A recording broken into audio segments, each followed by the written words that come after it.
ডাক্তারবাবু বলেছেন দুবেলা তোমাকে হরলিক্স খেতে। তুমি বসো, আমি গরম জলটা করে নিয়ে আসছি। কেমন? মা একটু হরলিক্স দাও না, চেটে চেটে খাবো। দিচ্ছি বাবা। তোমরা হঠাৎ একেবারে বড় লোক হয়ে গেলে। এবার থেকে 10-20টা ঝি চাকর রাখো, যে তোমায় পান সেজে দেবে। হঠাৎ এই কথা বলছিস কেন? এবার থেকে আর অভাব অভাব বলে টাকা ধার চেও না। যা বলবি সোজাসুজি বল। বড় লোকের দেখলি কি? রোজই তো শুনি বড় অভাব। সোজাসুজি বল। বড় লোকের দেখলি কি? রোজই তো শুনি বড় অভাব, টাকা নেই, সংসার চলছে না। এদিকে তো ঘরে ঘরে হরলিক্স খাওয়া হচ্ছে। হরলিক্স?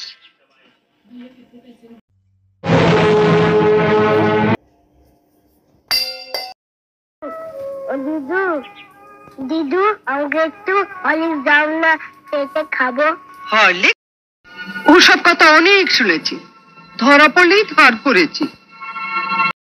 খাওয়া খাওয়া আর খাওয়া, মরতে পারিস না, তোকে মরতে পারিস না,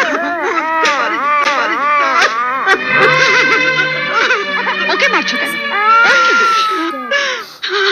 আমি আর বলে চেটে চেটে খেয়ে নেবো। কালে খাওয়া খাওয়া আর খাওয়া, মরতে পারিস না, তোকে মরতে পারিস না।